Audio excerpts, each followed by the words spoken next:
Do you want cash coming in without even having to lift a finger? Would you like to go from where you are now to earning income passively, instantly? Or how about, would you love to make $10,000, $20,000 passively every single month with little or no money down and not taking up your time? Well, I've got news for you. You've probably heard this crap before, right? Maybe you've even paid for some shitty little course that sold you a dream and hasn't worked. Now, if you're like most, it just will never ever work. And the real truth is, from my own experience, is that there is never truly anything called passive or 100% passive income, especially when you're just starting out. It's a myth, it's a dream. But you can create a mostly passive income. Okay? You do not need the perfect business plan, you don't need business cards, you don't need tops with your logo on, or tons of money to get started either. So if you're prepared to come back to reality for a little bit and put in the time and effort it takes now, you can be rewarded with having a passive or mostly passive income stream for years to come.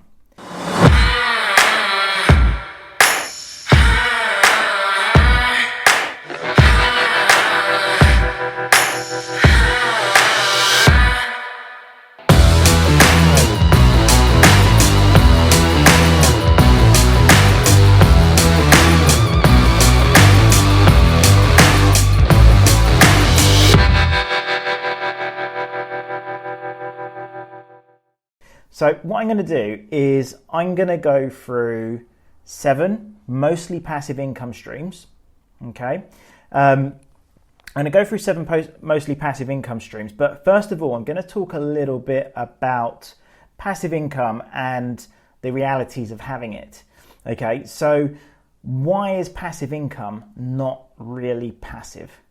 Okay, the truth is that you might see these people, particularly on social media, it looks like they're not doing anything to make a load of money, but you forget even the fact that they're posting constantly to make it look like they're not doing anything, they're having to do something, right? So it is just one of those things. You do have to do something. It's not just going to suddenly land on you. You've got passive income, just land on you from nowhere. You're going to have to do something to get it in the first place. It doesn't mean you always will have to be though. That's why I use the phrase mostly passive income. Okay? So then you got to think about, why do you actually want it? Like, what is it for? Is it because you just want to sit at home watching Netflix all day? That's fine if you do. There's no right or wrong here. But I can tell you now that when I'm not working on projects, I've got mostly passive income. It can be really, really boring. There's only so many times that you can, go for walks or go to some adventure park or something like that. There's only so many times you can do that stuff. And particularly when most of your friends and family are not that way inclined as well, you'll find that even though you've got the whole 40-hour working week or most of your 40-hour working week as free time, it's maybe not as fun as you think. So how much do you want to earn? And what do you need to earn?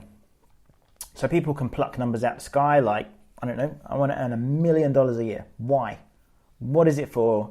Have a think about that. Have a think about how much it is you actually need and why you want it. Is there something you actually want to get? Is there a boat you want? There's nothing wrong with that. If you want a boat, get a boat. Do you want to fly to space? So you need to get a load of money to get on one of Musk's or Richard Branson's or Jeff Bezos's spaceships. Whatever you want, but just think about, why do you want it? How much do you actually need? And are you prepared to put in the time for it? Now, is there enough profit in the product or service that you're going to sell, or are you going to need tons and tons of customers to make any money at all? Okay. Now, just to be very, very clear, I am not a financial advisor. I'm not. I'm really not. If you watched my last video, I told you then, and I'm telling you again, I'm not a financial advisor. If you need professional financial advice, go somewhere else. It is not me. Okay, all I can tell you is stuff that I've tried myself or looked into, and that's it. You make up your own mind. Don't blame me for your own mistakes. Okay, so I'll move on. So I'm going to leave the last one. Well, the very last one is the one I know the most about, and it's actually the one where I make most of my own money. Okay, so just stay tuned because it is a proven model and I have made a lot of money through it, and it's the sort of money where it will replace a very good salary without having to do the 40, 60 hours, whatever it is, work. And it's definitely not that thing where, you've got to be working 18 hours a day, and sleeping under a desk to make it. So anyway, I'll start off with the first one, one I've actually tried. Okay, and that is selling a product on Amazon. Now, this might not be anything new to you. Okay, there are 7. This is number 1. Selling a product on Amazon is not as easy as you think. Okay, some people can make a killing on Amazon, and then a lot of other people are making nothing or minus money. Right? So my suggestion for selling on Amazon is, if you're searching for something yourself that you cannot find, then perhaps there are other people like you also searching for that, and maybe it'd be really great to have a product on Amazon. Okay. Now, recently I couldn't find a travel charger with a USB-C plug, like a worldwide travel charger with a USB-C plug. Eventually found one that was suited for what I needed, with all the different connections and bits and bobs or whatever. And I just felt like it was really expensive. And it's something where I could go off. I don't want to, and I'll explain why. But I could go off and go and source that product, because I'm pretty sure there's other people with Apple products looking for a travel charger with USB-C connections on it, and there were very few available, certainly in the UK. So where you can discover products like that is on Alibaba.com. So you can discover products that you can sell on Amazon. And if you use Fulfilled by Amazon, so Amazon FBA, it will reduce your time because they will ship it, and you can do the sales via Prime, but it also reduces your profit. Okay, and getting traction on Amazon is pretty hard. I found it pretty hard anyway. You can use ads, but the cost of the ads can sometimes, once you've taken out the selling fees on Amazon, obviously your costs, your importing costs, your shipping costs, your taxes that you have to pay for importing the goods, the Fulfilled by Amazon costs, when you include ads in that, your profit margins can be really slim, which is why I said the reason why I haven't just gone in straight and thought, yes, I'm going to sell Amazon travel charges on Amazon, is because when it comes to the cost of the product, the importation, all that stuff, and then thinking about the sort of ad spend you'll need to get that initial traction, it's just not, for me, something that I'm prepared to do, because I don't really care about it. It's not a long-term thing for me. I would just be interested in, a fairly easy win if I was doing something like that. That isn't it. And the reason why it isn't it, there's just not enough profit per product for me to justify doing that. So that's one of the things I mentioned earlier about having enough profit. So number 2 is selling a product on eBay, and that is where I actually started my very first sort of real online business type thing, is selling on eBay back in 2003, maybe 2004. It's similar to Amazon, but you need to fulfill it yourself. So you need to pack it, you need to ship it, you need to deal with customer inquiries, etc. Amazon will do all of that for you. But if you're selling on eBay, you need to do all that yourself. However, lower selling costs, okay? The ads are available, and you only pay when the product sells on eBay at the moment for the ads, whereas Amazon, you pay either way. So you could spend 100 quid in ads or $100 in ads or whatever, and you get 0 sales. It happened to me. I did actually end up selling a load of stuff on Amazon, by the way. I'll just go back to number 1. I did sell the products that I had on Amazon. I didn't continue using it just because there was nearly no profit in it for me. I couldn't charge enough so the only way I could really make a profit was to either get a completely different product with a bigger margin. My margin was something like $12 or something like that after everything, and that wasn't including the ad spend. So it just wasn't really anything in there. You'd have to sell tons and tons and tons to make any money, and I'm not interested in earning $12 per customer. So yeah, you can sell a product on eBay, back to number 2, and that is where I started out. Like I said, I was selling Japanese footwear, Japanese martial arts footwear. I'll just add, it wasn't just random Japanese footwear. And that was because I saw a problem. I used to be into martial arts back then, and the only they're called Japanese tabi, the only ones were available with this cheap crap made by or made in these Chinese factories for the American market particularly, and they were just horrendous. Like, they were really thick and horrible, and yeah, they were just nasty pieces of crap. So I found a way to contact someone in Japan. He didn't speak English, I didn't speak Japanese. Somehow we made it work. He would ship in a load of things, and I'd sell 30, 40 pairs a week at its peak. And back then, considering my age, that was decent money. It was good money for me. So yeah, you can sell a product on eBay. Obviously now the world is more open, everything's a lot more international, and there's a lot more competition on there. But one of the benefits that you can get by selling on Amazon and eBay, both of those particularly, is you may have heard of drop shipping, right? I don't like drop shipping. Okay, and I don't like drop shipping is because if I order something today, I don't want to wait 3 weeks to get it, and neither are your customers. So selling a product on Amazon that is actually in the Amazon warehouse, it gets shipped to them within a day or two, or selling a product on eBay that you've actually got stock of yourself, I think that's a much quicker sale for your customers. It keeps them happier. They're not going to wait weeks and weeks for the product to arrive and then find it's actually damaged or not complete, or they've sent the wrong product or something, if you were doing something like drop shipping. So drop shipping is definitely not one of the things I'm going to say about passive income, despite its popularity. I've tried it as well. I'm not just talking from I've heard something. I have tried it, and I tried it for a while, and I sold stuff on there. Yes, it sold. The biggest issue was getting emails, where's my product? Where's my product? And I don't know, because it's coming from China. They sent it by a boat or something. I don't know. It takes ages. So yeah, that's the first two. Sell a product on Amazon, sell a product on eBay. Now, the third one is a bit random, bit more different. It's like high monthly income stocks and shares, or high monthly income funds in stocks. So basically, you could earn probably like 5%. You need a lot of cash to be able to get those gains. They're not guaranteed. Anything in the stock market and shares, they go up and down. Okay, so you can lose a lot of money. You can make some money as well. They're more long term, but that sort of longer term consistent income. So if you're looking at high monthly income funds in the stock market, then that's something where you'll get a monthly income based on whatever you've invested. And if you do have 50 grand laying about, that maybe you're saving for a house deposit. Remember, I'm not a financial advisor, so don't quote me.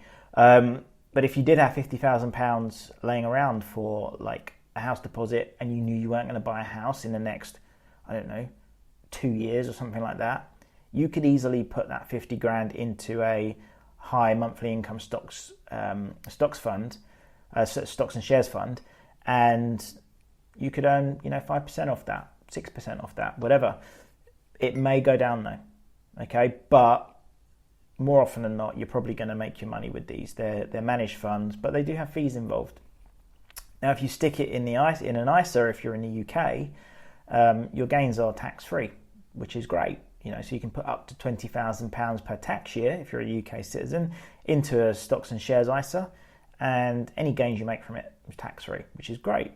I don't know how that plays out in America. I know they've got 401ks and all sorts of stuff, but one day I'll actually research it, because I'm really interested in the stuff in America, and I just haven't really researched it. So if anyone knows, let me know if you do have anything like an ISA where you can invest money tax-free and any gains on it is actually tax-free. If you can DM me or something, let me know what it is, what it's called, then that'd be great. So the next one, online courses, ebooks, anything like that, the digital economy, they take a lot of time to create. So they are not passive. They're mostly passive. Okay. But when you're thinking about online courses, you got to think, is there a market for it? Is there a market who's actually willing to pay the money for your course? Okay. For whatever it is that you have to share. Probably most people have something in them that people are willing to pay for. And then you've got to think about how you're going to find them. How are you going to market this product? So you're probably going to need some cash unless you've got like a good social media following, or you're great at social media organically and can do that. But again, particularly at the start, it's not going to be passive. However, if you get it rolling over time, if you're making consistent sales, you see people have their funnels that they'll use a platform like ClickFunnels, for example. It's a much easier way for you to create your website and sort of membership area, whatever, than doing it yourself. Then, you can eventually make that mostly passive. You'll have to still deal with customer service inquiries, unless perhaps you've got a VA or something like that, which some people do. I've got two. Online courses, ebooks, anything in the sort of digital space that you can sell online like that, then that is possible. But think about, is the market big enough? Okay, how are you going to find the people? How are you going to access them? And think about the amount of time it's going to take you to create it. Perhaps you might want to pre-sell a course. Okay, so if you're going to make a course, put it out to your community and see, do you actually want this? And if they're saying, yeah, this sounds great, okay, we'll take their money. Make them put their money where their mouth is. And when they put their money where their mouth is, then you create your course. But don't spend 6 months creating some course that no one's going to buy. Okay. Right. Next thing, join an affiliate program, partnership program, anything like that. So that's particularly if you've got an audience of a particular niche. The benefits of it is you don't need to create your own product. Okay. You don't need to create your own product. You don't need to create your own customer service, anything like that. Okay. You can just go and sell someone else's product and then you get a commission from that.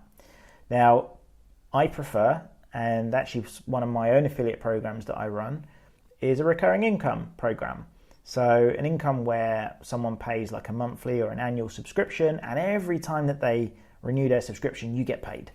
Okay, that is a mostly passive income. Now you can potentially autopilot that. So if you've got ads running or anything like that, so you're going to need to find a way to find the market for it. And you might want to run Google ads or Facebook ads or something using your affiliate link. Now, just be mindful that lots of affiliate programs do not allow you to use paid advertising like Google or Facebook ads, okay, because it actually competes with their advertising, which increases their ad cost. That's why, right? So it makes sense why they wouldn't want you to, but there are others that do. Like my one, I don't care. Run Google ads, Facebook ads if you feel like it, but you don't have to. So that's one way you can get it out there. Or if you've got a podcast like this, you can put it out there, put the links in the show notes. You can put it on your YouTube channel. You can put it on social media, your email list if you have one. There's so many ways that you can sort of promote it, an affiliate program, and you're not responsible for the end product. Okay, you just get paid your commission on the sales that you generate. Okay, so my program is one where you can sell SEO services, so that's search engine optimization, to any business that has a website. It's simple. It's a simple concept. It's a simple thing to explain to people. Get SEO. After a time, we'll bring you up to towards page 1 of Google. That's it. So if you were one of my affiliates, for example, you could go out there and find some businesses that don't have SEO. Maybe they've got, maybe they're a new business and they've got a new website and they want to get found by people on Google or whatever. You sell that to them. Every month that they pay me, I pay you. That's just how it works. Okay, so affiliate programs are really great ways to make a load of money, in a decent amount of time, like without it taking too long, without too much effort on your part. Okay. Next one, invest in businesses or partnerships. Okay, so this is a bit of a long one, but you can look at, there's different ways you can invest in businesses, and there's so many ways. I'm not going to cover everything, but I'm just going to cover bits and bobs here. So you can look at stocks, investing in the stock market, like I've already sort of alluded to, but I was more talking specifically about, which one was it? It was point three. Point three was specifically around high income funds, which are paid monthly. Okay, so they do exist on there. However, the investing in the stock market, whether they're big or smaller companies, generally speaking, they're like longer term investments. If I'm talking to someone about investing in the stock market, it's not to try and make short term cash. It is to build it up over a longer time, and lots of those companies do pay dividends every year or every 6 months or whatever. However, there are some, like I found out recently, like Facebook, do not. In fact, a lot of the tech companies don't pay any dividends. So really, you've only got the long-term growth to go by, unless there's something else I don't know. But I bought some Facebook shares because I'm really interested in the meta thing. I'm going off track, but I'm really interested in like the metaverse and all that stuff, right? And so I just thought, Facebook is going to explode if they get this right. And so I've bought some shares. Well, they're actually called Meta now, aren't they? But I'm going to call them Facebook because that's how you know them. And but you can also look at partnerships. So all investing, and I'm going to say it again, all investing has its own risks. Stocks go up and down, and I'm not your financial advisor, so don't quote me. Go and get your own advice. So some stocks, like I've mentioned that already, don't pay dividends. You can invest in small private businesses though. Okay, they're the ones I'm actually more interested in. You can have more impact in those as well, particularly if you've got business skills that you can help them with as well. You can make more impact with your investments there, whether they're cash investments or time investments, which I'll talk to you about. So you can invest in small businesses that are not on the stock market using platforms like crowdfunding platforms such as Crowdcube. Okay, now it takes a long time for them to become profitable. If ever, you could lose all of your cash that you put in, if you are putting in cash, unless you've got, in the UK, we've got something called the Seed Enterprise Investment Scheme or the Enterprise Investment Scheme, SEIS or EIS investments, and you can write it off from your tax, okay, which my accountant's just done my first lot of, writing off the EIS investments from my tax, because in the long term, if they do fail, you've not lost as much as you would. You don't lose 100% of it if you're on one of those schemes, but you do need a certificate for it. Now, that's one way, using platforms like Crowdcube, like through crowdfunding. Search crowdfunding wherever you are locally. There's plenty of sites out there. I just mentioned Crowdcube because it's one I use. So over time, these companies can pay income in the form of dividends as well. Now, you can invest directly or partner with other people like into their businesses. So if you know of someone, or you go on platforms like the Angel Investment Network, you can find small businesses who are looking for money. It could be £5,000 or they want £1 million, whatever it is, and you can pay part of that, the cash in there. But some of them are also after more than money. A lot of the time, solo entrepreneurs are looking for more than just money. They want someone who can actually help them with the nitty-gritties of the business or bring something to the business. Okay, so I'm going to give you an example of one of my own. I've recently entered a silent partnership. Well, it's semi-silent at the moment, but it will eventually be fully silent. And that's for 50% equity. That's in a commercial finance brokerage. There was no cash invested at all into that. I've loaned it like 200 quid or something. It's nothing. It was to support and mentor the managing director of that company.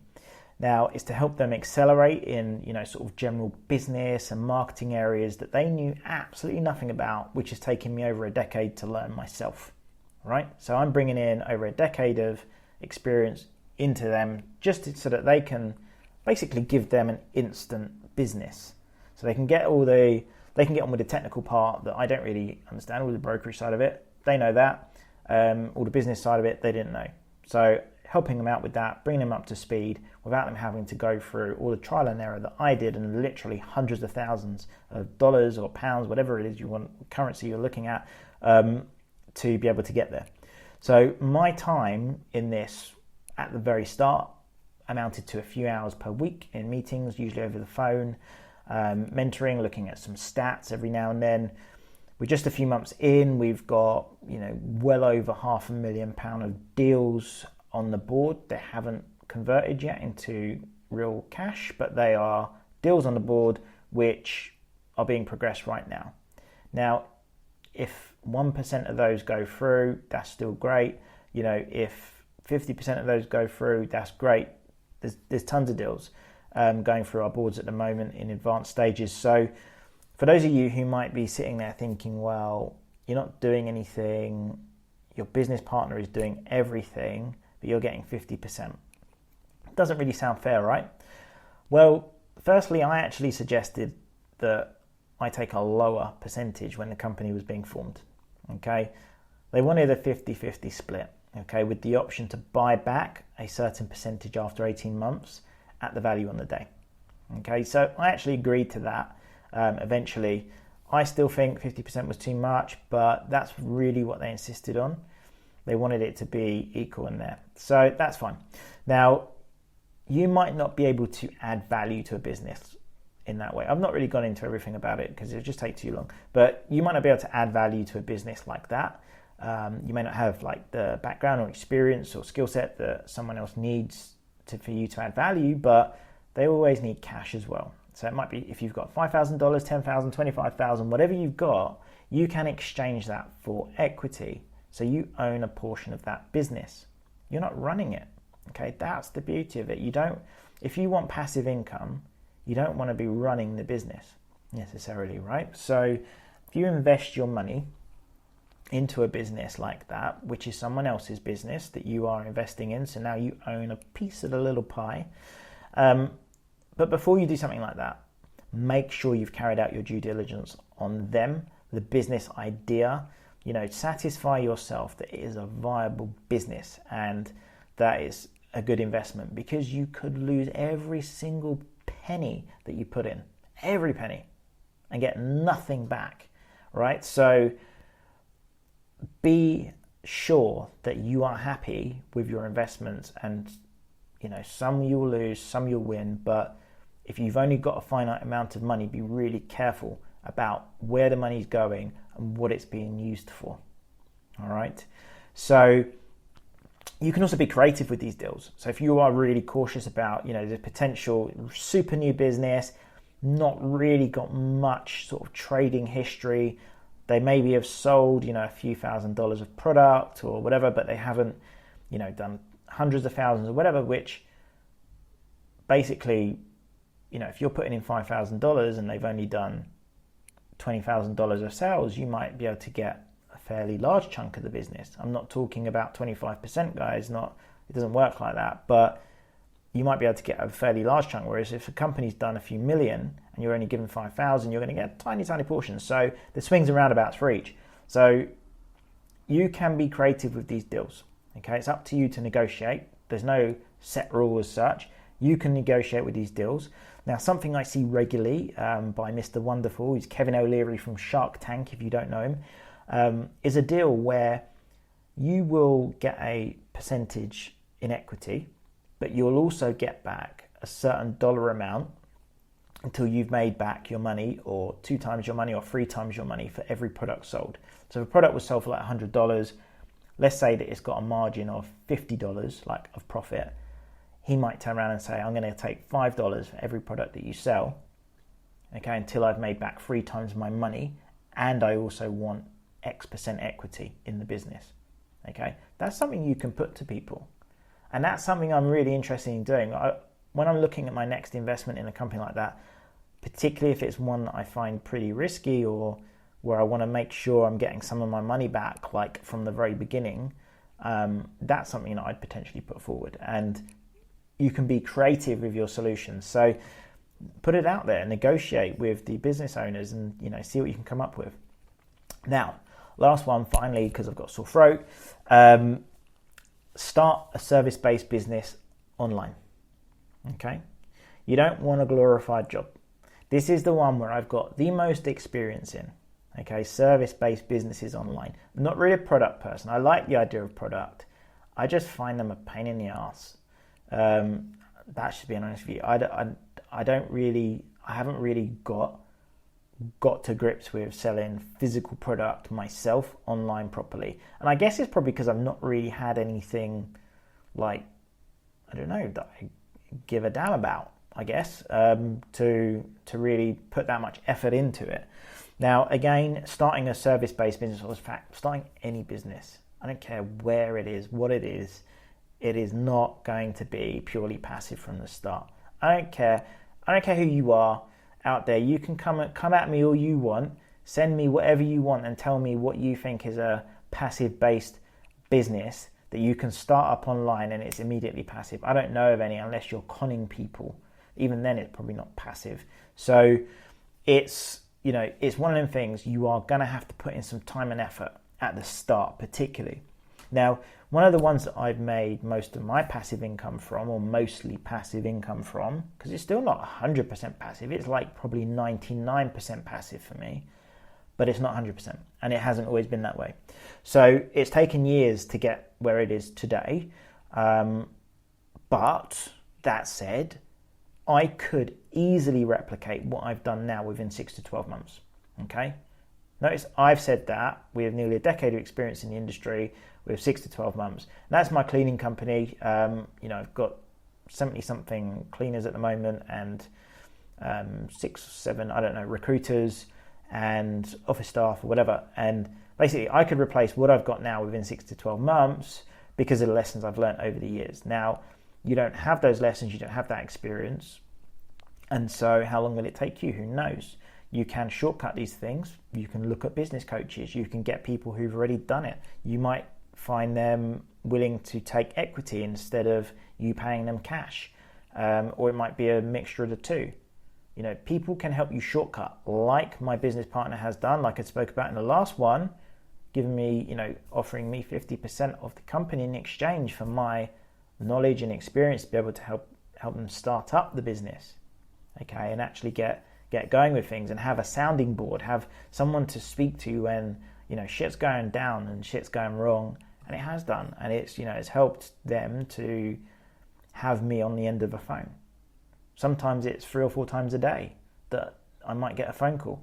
This has happened. What do I do about it? Emergency. And you're like, chill, man. It's not so bad. Let's talk through it, work through it, and we get through things. So anyway, some of the important things for you to consider, right? If you want to start a passive online income business, okay? The first most important thing I reckon is you cannot be core to running the business. If you are required for that business to function, immediately shoot it, put it in the bin, set it alight, be done with it, find something else, okay? Because if your end goal is about a passive income business, but you are required to do it, then it is never, ever, ever going to be a passive income business, ever, all right? So that's the first thing. You cannot be core to running your business, okay? You need to be able to be that person that can go on holiday for 2 weeks and the business will still operate without you, okay? So it needs to be easily replicated, it needs to be scalable, simple systems for staff to follow, okay? So you may have heard of creating systems. People don't often understand what creating systems could mean. You want to be, creating literal documents or videos for every single person's job and the individual tasks that they've got in that job, so that if they drop dead, I suppose they don't need to drop dead, do they? If they decided to leave, let's be a bit nicer there. If they decided to leave your business, okay, you could get someone else in and say, hey, read this stuff, watch these videos, and they will probably know 85-90% of what it is they're meant to do and how to do it, right? So you want to create simple systems for people, like systems and processes for your staff to follow. Okay, there has to be a clear profit margin. Don't bother, in my opinion, no, in fact, screw that wishy-washy stuff. Don't bother, okay, with something where there's just rubbish profit margins, or there's like a tiny margin that is just no point, or the margin is so small, or the product price is so small. So I always think of this one lady that I dealt with through my SEO and Google Ads company. Her product cost, her average basket was like $10 or something like that, and you immediately you don't have a business from that. It's just selling chocolate online. You don't have a business. Okay, you'd have to sell to thousands of people. Bearing in mind, let's say $10, 1,000 people buy, the average basket at $10, right? You made $10,000 in a month. That sounds great, okay, but then when you start taking out your cost, the cost of the product, the cost of shipping, free shipping, yes, free shipping was involved, the cost of the product, cost of shipping, you've got your payment processing fees, all your other business expenses, that you've got to think about, insurance, your website, your hosting, any ads that you're doing, everything like that. You've made no money. You need a healthy margin for you to be able to do it. So if you're looking at a business, you need to be really clear on this. And I actually set up contact me about it if you want it, a business planning masterclass. And in that, one of the videos in there is really going into depth about this profit margin stuff, because people get so hung up on stuff, like they get confused. They don't really think it through what profit actually means. They think, oh, I bought a product for $10 and I'm selling it for $20, therefore I made $10. No, you didn't, mate. You didn't, because you just forgot about all your other costs involved. In fact, you probably made a loss if you're buying a product for that and selling it for that. So you really need to think about where's the clear profit margin. Okay, otherwise you're never going to have any passive income. You might have money in and it goes straight back out. You're making no profit. What's the point? Okay, so you must be willing to. How do I say this? These are things that you must do, right? You must be willing to do if you're going to have any business. I don't care. It's not even just online. If you're going to have any business, I've put down 10 things here. Okay, 10 things here on my screen right now of what you must be willing to do. Okay, so first thing, you must be willing to let go, right? You cannot be the control freak of the business. You need to be able to hire a team of people who are better than you. Yes, I said it. There are people out there better than you at whatever it is that you think you're going to do. Okay, they're better at the marketing, they're better at the sales, they're better at the admin, they're better at everything that you do. Okay, and if you haven't got someone who's better than you, or you think you've hired someone who isn't better than you, shift them around into another job. If they're still not better than you in that job, shift them to another one. If they're still not better than you in that job, get rid of them and find someone who is better than you for what you need to do. Okay, and trust them to do it their way. Give them guidance. This is the overall objective. This is what I actually want to see overall. I'll let them work it out. People are pretty smart if you give them the autonomy to be able to go and do it. Okay, you want to be able to partner with other people. So giving up equity is not a bad thing. Okay, lots of people are really like, oh, I want to keep 100% of my tiny little pie. And really, by having that person there who you might have given away 25% to could have blown up your pie 200 times, and you've still got 75% of a 200 times bigger pie than keeping 100% of your tiny little pie that means nothing to nobody. And by the way, you're looking at passive income, right? Otherwise, why are you listening to this? I'm talking about passive income opportunities in 2022. So yes, I would say being able to partner with people, give up equity in your business. You can still maintain control, but listen to them as well, because everyone's got a valid opinion and it may be able to help you.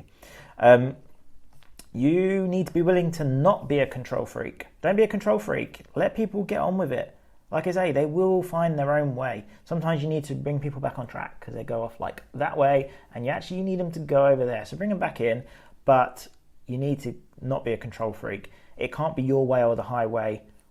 It has to be a bit fluid, because your way may actually be wrong, particularly if you've never even done it in your life. You've got no experience to fall on. You're just like, oh, it has to be done this way because I saw it said on YouTube. No, let other people use their brains.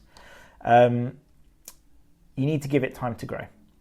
Okay, so you need to be willing to allow it enough time to grow. One of the biggest problems I see right now online is people will see like an online business and they expect it to like magically go from $0 to $1 million in a week. And you're like, well, how? Like, if you've looked at anyone online, anyone who's successful, and you thought that, and you made that mistake, you've made the mistake of thinking, wow, they've come from nowhere and they've made millions. They haven't come from nowhere. They've been at this for ages. You just didn't know about it. That's the difference. Okay, so that's one of the things. Give it time to grow. If you give it enough time to grow and that consistency, keep doing it, keep plugging away, eventually you will get to that passive income stream, okay, that you're actually after. You need to be willing to ignore advice from your friends and family, unless they're actually qualified to help you, but most likely they're not. I prefer not to even tell my friends and family what I'm doing business-wise, because you'll start hearing that chitter-chatter that gives you some self-doubt. Don't want to hear it, not interested.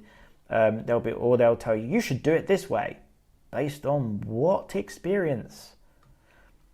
They don't know. So ignore advice from your friends and family. Don't even speak to them about it. And certainly don't be like, oh, please follow me on my channel and keep liking my posts, and then start getting angry when they're not liking your posts. They're not your customers more than likely, so why do you even want them? I don't want them. You'll hear me say about that before, and plenty of times I've said it. I don't want my friends and family following my stuff. In fact, it messes up my logarithms. It messes up any marketing I'm doing anyway, because it gets confused. I don't want them liking my stuff, because the algorithms will start thinking, oh, this is the type of person we might want to be showing stuff to. No, I don't want that. I don't want it. I want it to people who are going to buy from me and who's going to, get something or value from what I'm actually doing. Okay, so forget about your ego, forget about your friends and family, and just crack on and find the people who are actually going to buy your stuff. You must be willing to invest in your business, your team, and in your own education. Okay, 3 things: invest in your business, your team, and your own education. So investing in your business, the general bits, marketing spend, you might need, well, online business, you're going to need a website. If you don't know how to do websites, go and just pay for someone to do it. Pay a few $100s to do it. It could potentially save you spending 6 months of your life to create a shit website. Just go and pay someone $300 on Fiverr.com or something to do it. Invest in your team. That means hiring people, pay for people, and then investing, training them and giving them the resources they need to be able to do the work, to be able to grow your business.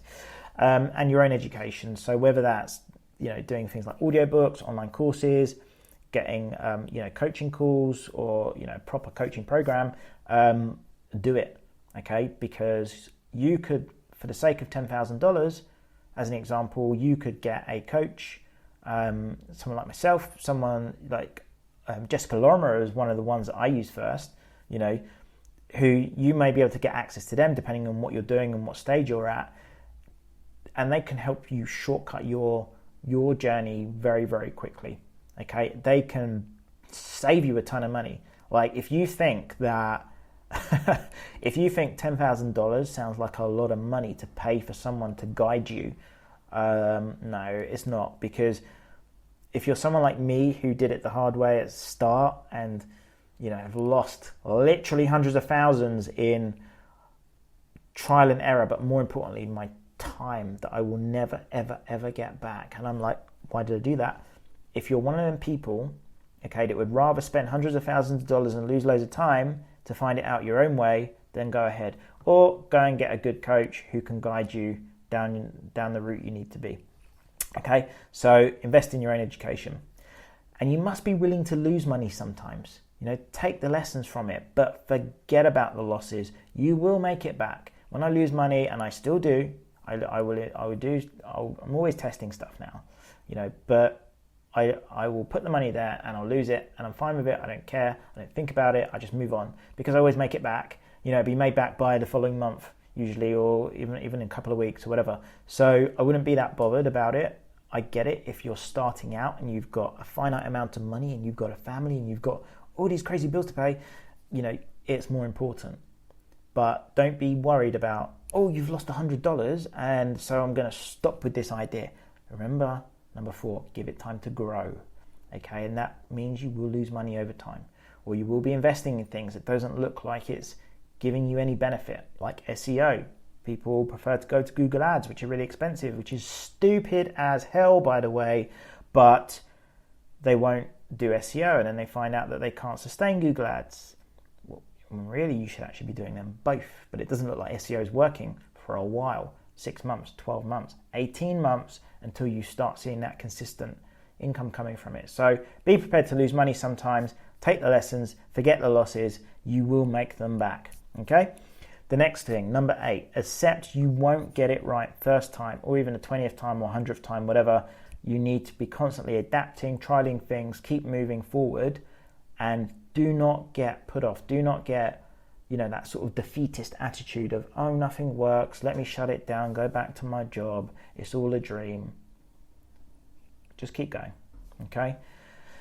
9, forget your ego and be open to criticism, right? So you need to be willing to forget that ego and be open to criticism. Criticism from your staff, criticism from your customers particularly. You need to listen to them because they're the one buying from you, all right? So if people come, criticize me on this podcast, which I'm sure they will do, although I mostly had positive, in fact, I think nearly all positive. If I don't remember any negative, but if there was anything, I've had mostly positive feedback from this podcast and my other podcast, British Pilot Podcast. But if someone did say, hey, Aaron, look, you're doing this thing, it's really bloody annoying, can you stop doing it? I'd have a look at it at least and be like, is it annoying? What is it I'm doing? Can I improve this for them? Not just for them, but overall, will it have an impact on everyone that makes everyone better? Or am I just going to be like, no, I'm right all the time, you're wrong, fuck off? No, I'm not going to do that. So be open to criticism, forget your ego. It's not about you. You just want passive income, right? You want passive income. Do what it needs to take to get that passive income. Okay? Get started, get perfect later. Do you know what? That is the name of a book by Rob Moore. Okay, Rob Moore is a British entrepreneur. Done very well. That is a great book. I'll put the link in the show notes. Get started, get perfect later. Basically, as it says on the tin, go and get started. People will waste so much time on trying to make this perfect company, this perfect online course, have a perfect social media platform. Meanwhile, someone who doesn't give a crap will just go out there. I don't mean don't give a crap, but you know what I mean. They're just more like go-getters. They will go out there and they will just get started. They will get that business started. They will pick up the phone. They'll start making calls, and they haven't got a website. They will be making money, and they will start making sales. They'll send invoices out. They've got no contracts even. They will just get there. Okay, you can get perfect later. You're not going to be perfect from day one. And trust me, the business that you start day one, the idea, will be very different to how it actually ends up. It will be, okay? So there's no point trying to make this perfect business from the very start because it's going to change anyway. Now, just because it's online doesn't mean it's easy. Like I've said before, get someone qualified to help you, like a business coach, or do online courses if you can't afford or access a business coach, audiobooks are fantastic. Books in general, there's so many out there. You will learn tons from them. People are putting 10, 20 years of their experience into a book for you. Use it. Okay?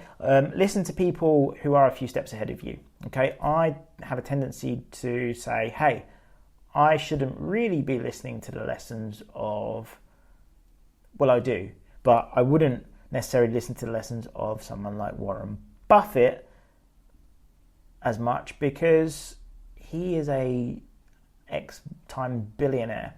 Maybe there's a bad example. Someone like Mark Zuckerberg, for example, I don't know how much I could probably take from him in terms of where I am at the moment in starting my business, because it's so long since he's been where I am and things have changed, and he's now got literally tens of thousands of people under him doing all the things that I have to do or my few members of my team have to do. Does he really have the relevant experience right now to be able to get me to my next step? Like, I can't leap from where I am now to in charge of $100 billion business or something. Do you know what I mean? So listen to people who are just a few steps ahead of you, okay? You don't need to be speaking to someone who's earning $50 million a year, okay? One, you probably can't afford to access them anyway. But number two, even if you could, the stuff that they might tell you to do that requires the resources that they have probably ain't going to work. So yeah, listen to people a few steps ahead of you. That's just my idea. Other people won't agree, but whatever, I don't care. Maybe I should care. Anyway, I'm a crappy people person, okay?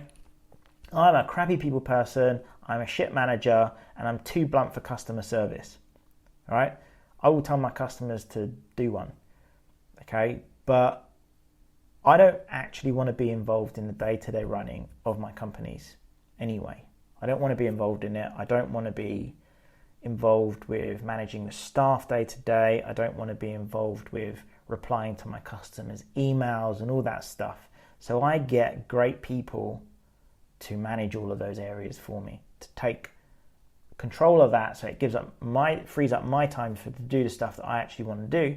And sometimes that means I'm not doing anything for a long period of time, okay? A really long period of time. If I'm not working on a project, I could just have weeks and weeks and weeks where really I'm not doing much apart from uploading my bank statements every now and then so they can go and chase down any customers that owe me money. That's it. Okay, that might sound great. It's not always as great as you think. It can be really boring, which is what I said at the start. And when I'm not working on a project, I'm like, a bit down and whatever. And I just want to get like engaged in something, but I don't like doing stuff just for the sake of it. Okay, which is something that can happen to a lot of people. So think about, again, going back to the very start, think about why you actually want this passive income. Because I earn, from my businesses, a decent sum of money, which most people who work 40 hours a week can't earn or won't earn. And yet I've still got my entire 40-hour week, like their equivalent anyway, to do whatever I want. Now, sometimes it's great, sometimes it's not. Recently it's been fantastic because I've got around loads of different friends and not so much family, mostly friends who I've not seen for ages, and I've been doing mostly stuff during the week, with loads of different people and just going off doing stuff, and that's great. Okay, but what's my point? My point is, I'm saying I'm a crappy people person, crappy manager, too blunt for customer service. Okay, my point here is that I just think that you should just, if you want a passive income business, you're going to need to get people in anyway. But in any case, this is me telling you, I've just told you a few minutes ago that to let go of your ego, don't be a control freak and all that stuff, right? That is my way of doing it. I identify the fact that I'm crap with people and managing them. I'm just too blunt. I come from like a policing background. It doesn't sort of really translate into like normal world. People are not like that direct and militant, I guess, like sort of regimented, whatever the phrase is. They're not like that. They don't like it. It can upset people. So I like to have a shield between me and the people that I could possibly upset, so that things can actually grow. I don't want my staff upset, which can, make my customers upset, and then the customers cancel and then I make no money. What's the point? So that's why you get these people as buffers between you, and also they free up your time. Okay, now take note, like I said, I've not included NFTs, I've not included crypto, I've not included, what else have I not included? Drop shipping and a few other things. But anyway, on NFTs and crypto, because this is something I hear a lot, I'm just going to cover it really quickly. Now, lots of people like the idea, but here's two facts. Okay, here's two facts on NFTs and crypto. Ray Dalio, okay, if you don't know Ray Dalio, go and Google him. He is someone who you listen to, okay? In terms of his research, he spends literally hundreds of millions of dollars on research, okay? Now, he has said the entire crypto and NFT global market is only about the size of Microsoft right now. Now, Microsoft is huge, don't get me wrong, okay? But if the entire NFT and crypto market is only the size of one company in the United States, okay, you need to remember that it is actually quite a small niche thing still. People think it's like massive because it gets so much exposure online. Okay. Now the second thing is it's extremely volatile. It's extremely volatile. I remember when I was looking at it recently, right? The experts, the self-proclaimed experts of crypto and NFT were shouting off the rooftops, you know, badgering on at Twitter, you know, shooting people down that Bitcoin can never go below 50,000 US dollars ever again. It will never, ever, ever happen. Well, where are you now, loud people? Okay, so at the time of I'm recording this, it's 31,825 US dollars. 31,825 US dollars. But apparently it could never go below $50,000 ever again. Now, if you were one of the schmucks, I'm gonna say that word, schmuck. I hear it in like New York cop films or whatever. If you're one of the people that were buying, let's say you had $100,000 and you put in your $100,000 when it was over 50,000, you might have got like 1.6 Bitcoin or something like that, and it's now gone down to $31,000. I mean, I don't know, your $100,000 might now be worth like $60,000, and if that was your life savings, you're fucked. Okay, you're only relying on it potentially coming back up again. So, yeah, I'm not one on NFT and crypto. I would treat that like, I've got some, and it's been like that, mostly down. Okay, most people will lose money. That's a fact. Most people will not win at crypto and NFT. Ray Dalio said that, not me. Okay, so he's the one who spent millions on research, and it's gambling. Be warned, you could lose all of your money. Some of these like smaller coins will pop up and then disappear, and you're like, where's my money gone? It's disappeared completely. So yeah, I would say be really wary of it. You don't get dividends from crypto. Okay, you only can rely on it going up. Now, here's a tendency that people do. They will buy when it's high, they will sell when it's low, and then they cry. Okay, so it's dumb. If anything, if you are really going to buy crypto or NFTs, something like Bitcoin, buy when it's low and sell when it's high. That's the smart thing, right? But people are like crazy animals that look at, oh my God, it's doing really well. It's gone up like 200%. Let me buy when it's at the highest it's ever been. And then suddenly it crashes and they lose all their money and then they cry. So don't be one of them. Okay, it is gambling. Be warned, you could lose all your money. Yeah, anyway, that's enough about that. And I've not really gone on to property. Now, especially important for UK investors right now, property investors, if you're a really small property investor, you know, you're looking at buy-to-lets or anything like that versus money what am I talking about? If you're looking at investing in property and you've got, you know, £100,000 or whatever in the UK market, particularly right now, you need to be wary about, you need to get some tax advice because the UK government have changed all the rules with it. Like you cannot claim back mortgage interest anymore if it's a privately held property that you're letting out. And there's all sorts of other crap that's going on at the moment, which to me doesn't make it really seem like a viable investment. So you could tie up £50,000, $50,000 of your money into a property. You might only then mortgage the rest. You might walk away with $100 to $200 per month profit from that, and then all it takes is a boiler to break and you replace that and suddenly you've got no money. So I'm sure there's a lot of UK property investors right now shouting at me like, oh no, that's not true because of this, I've got 500 properties and therefore I'm making tons of money. Yeah, great, but for the person who's starting with 1 or 2 homes, the amount of money you're going to make is really low. I think there are other things you can get better returns, like with aircraft. That's something I'm looking at myself right now. Okay, I'm a pilot. I wouldn't necessarily say do that. I'm a pilot and I'm going to use the aircraft, but I'm looking at potentially buying one myself and renting that out. Quite simple, and they're really quick to sell. Whereas property is not really quick to sell. You know, you've got to go. There's a lot of legals involved, a lot of costs involved. It can take months. An aircraft is like buying a car. They might cost as much as a house, but they're like buying a car. You can sell it very quickly. There's not as much legal red tape around it. and you can rent them out. Okay, anyway, so that is really my 7 best passive income opportunities in 2022.